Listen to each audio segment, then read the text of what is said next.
Welcome to the Popish Plot. I'm Mike. I'm Jessica. And I'm Nate. And we're back with Top 10 Catholic Podcasts. That's right, Top 10 Catholic Podcast Part 3.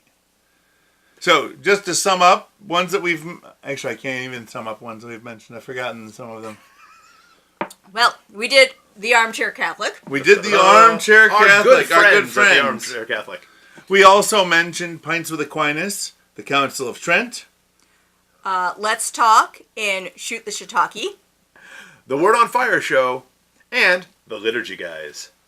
And today we are here with the final installment, the last three on our top 10 list, in no particular order. And it must be noted, there are many other Catholic podcasts that are well worth your time.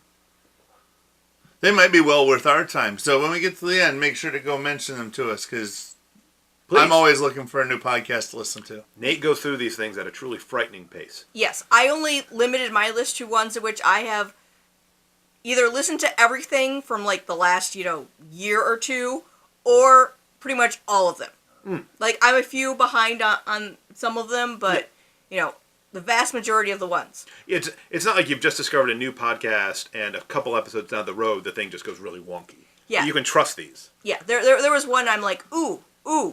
And then they did the one about how 1,000 souls will be released from purgatory every time you say this magic prayer. And I'm like, well, Nope. Now you're off the list. I think we've got an old episode where we're condemning magic. Yeah. I think it actually goes about that prayer. Sacramentals, prayers, traditions in general. These things are not magic. Neither is Latin, despite what I will sometimes claim just to annoy Jess. Yes. Sometimes we both claim it just to annoy Jess. We do a lot of things just to annoy Jess. Well, So someone on another Catholic YouTuber was, suggesting that, they talked about Harry Potter and they're like, this person and this, exorcist says Harry Potter is evil. And I'm like, so saying the Latin word of what you want to happen is actually, devil worship? Dun, dun, dun. Tell that to all your traditional Latin math friends. Yeah. Veritas.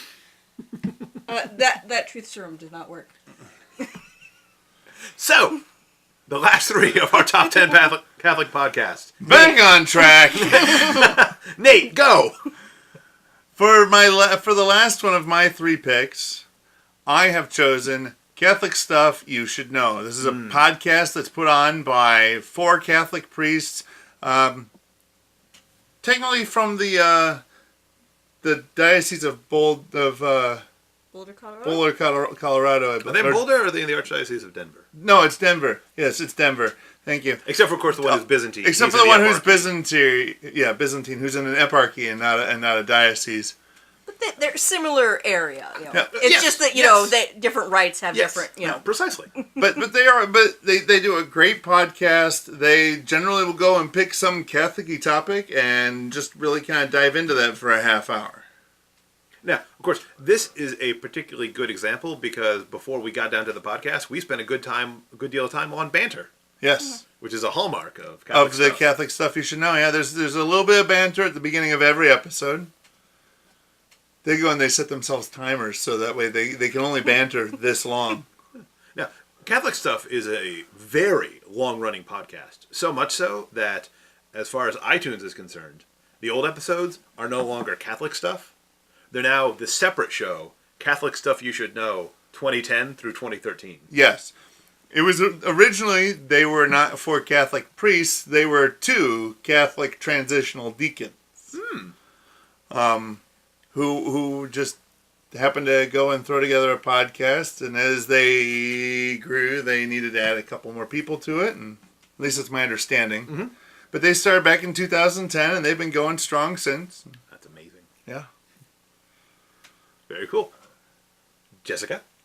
My last pick is Jimmy Akin's Mysterious World, which is not overtly Catholic. However, every single week he talks about some mysterious thing. Mm-hmm. There's been ones, the first one was on Ghost, which it hooked me because he talked about the fact that, first, the various definitions of a ghost, which, include things like a spirit without a body, and therefore all the dead people in heaven, except for Mary and Jesus, are ghosts. Elijah. All right. Perhaps Elijah and Enoch. but the majority of them. And then points out the Bible passage where, Jesus says, I'm not a ghost, not, there are no such things that you would call a ghost. Mm-hmm. Which I used and no one believed me, even though, when a theologian does it's much better. Yeah. But it covers all ranges of subjects, and then he'll go and talk about how it relates to both, faith and just, like logic and science. So some of them are natural phenomena. Like there was a group of hikers that, disappeared in Russia and what happened to them. Some of them are, even more basic ones, who killed Hoffa. Mm-hmm.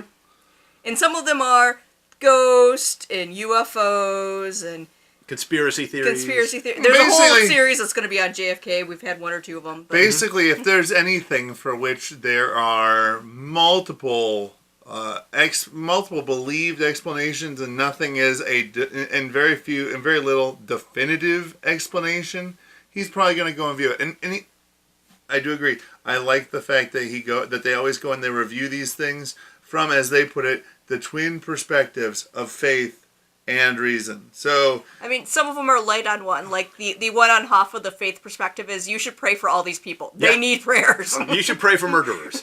Yeah. Yeah. And also, it's all the stuff that I liked when I was young that I constantly got in trouble for. So it's like, look, I'm not the only one. There are respected theologians who argue about this. A professional Catholic apologist is also interested in this. Exactly. Well, it is sad but true that lots of people have a very narrow view of the world, and they don't like anything that's even slightly out of that narrow range. Yeah. Like, they had one that I listened to that I had a question I was going to ask for his, talk show that was a weird thing. Yeah.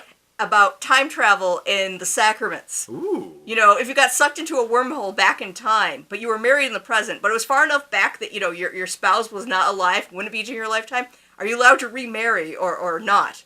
And he covered it on an episode. Mm-hmm. Mm-hmm. Very cool. And the answer is because in chronological time you have not made vows, you are free to marry. That's his opinion.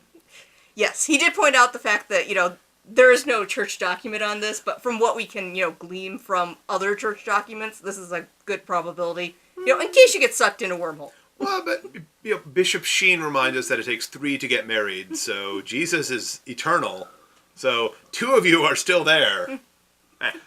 But yes. Anyways, what was your final one, Mike? So my final podcast is also a podcast put on by priests, clerically speaking. Yeah. With Father Harrison and Father Anthony. Now, unlike is it all about the fashion of priest? It is not, but they often discuss various aspects of clericalism. Okay. Now, unlike Catholic stuff where those guys live in community together, Father Harrison is a priest of the Diocese of Victoria on Vancouver Island, British Columbia. Yeah. And Father Anthony is a priest of the Diocese of Pittsburgh. Oh. They know each other through Twitter. Okay. Which forms a significant part of the content on Clerically Speaking. Yeah. Point with Aquinas, we talked about Thomas Aquinas and the Summa Theologica. Yeah. Every episode of Clerically Speaking covers the Summa Tweetologica. Okay. Interesting things that they found in the mostly Catholic Twitterverse. All right. Of particular interest to me is listening to, especially Father Harrison, working things out as he goes along. Because he gets super, super upset when anybody refers to St. John Paul the Great's teachings as the theology of the body. And he angrily insists that it should more fully be viewed as the theology of the human person. And I don't know what it is, but he's got a real bone to pick with Christopher West of the Theology of the Body Institute. Now, what's really amusing to me is that I don't have a dog in this fight, so it's just really interesting to hear people who really care about it. Not that I don't care, I just don't know. Yeah. I'm profoundly ignorant.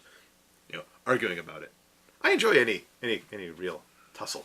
Yeah. Plus, he's clearly losing this battle because everyone else calls it theology of the body. Well, he's a Canadian who's so far away that he's on an island off of the coast of Canada. So yeah, he's working at a profound disadvantage. But given that we ourselves, we've been proud to find ourselves members of the Catholic YouTubers community. Yes. I'm always fascinated by examples of good and faithful Catholics finding community with each other through various forms of social media. Yeah. Oh yeah. Although if you point out that you're reliable enough, you become an admin at 2-3 of the groups. It's important to understand, Jess, that is your cross to bear. Yeah. That almost every group you're a part of, you will eventually become an officer, admin, or the leader. It's who you are. That's why you're not allowed to. It's why you're not allowed to go work for the United States government. Nate, although that would be a substantial improvement. Yes, until it went to her head. Mad with power. That's fair. I'm more just mad. I'm pretty sure they drive her crazy. Yeah, I walked in on Sunday of Father and all the people from the office, the deacons, talking about something, and a mention of, if Jessica was handling this, and I turned around and I looked, and they were talking about something with the knights that are being slow. I'm like, oh, good. Not my problem. This will never be my problem.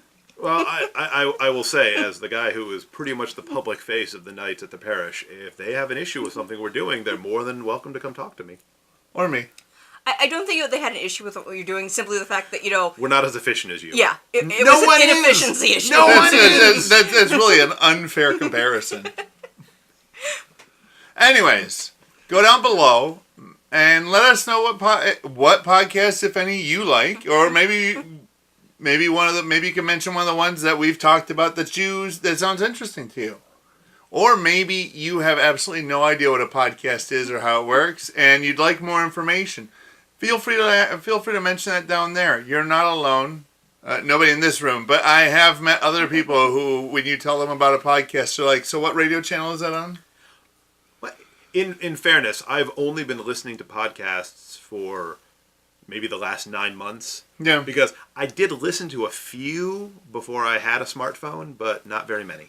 Yes, which reminds me, as we usually have a bonus, for this set we do have a bonus in that a friend of ours has a podcast called The Seed, which if you look for it, it's The Seed by James Check. You have to look for it as The Seed, James Check, and we'll have the spelling of his name down below, because if you just look for The Seed, there's like 50 million. Yeah, at least 18. And for the most part, you have to go looking for it on Apple Podcasts, because that's the only place I've seen it. Yes, which is why we have not reviewed it, because we are not an Apple, and therefore we've heard him talk. We know what he does is good, but we have not actually heard the episodes. I've heard every episode. The reason it didn't make the cut is because there's only 12. Yeah. And James moves at a very deliberate pace. Mm-hmm. But it's very good. If you're on Apple, on iTunes, you should definitely look at it. We'll have the spelling of James Check below.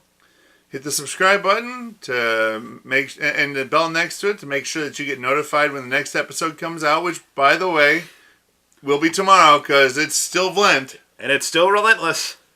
I'm pretty sure we're over 40 days now. We are. It's got to be over 40 days now. We are, but It's a symbolic 40 days. We're almost there. We're so close. Make sure you hit that thumbs up to give us a like. Remember, it's not so much for us or our egos. It's so that we can become more visible to everybody else out there in the world. It's totally for my ego. I lie. I'll go confess it. It's fine. So, in addition to Catholic podcasts, continue to watch lots and lots of Catholic YouTube videos. Yes. And until tomorrow, remember to live your faith. Love your faith. Share that love. I like how you guys just throw me under the bus on that one. Of course we do.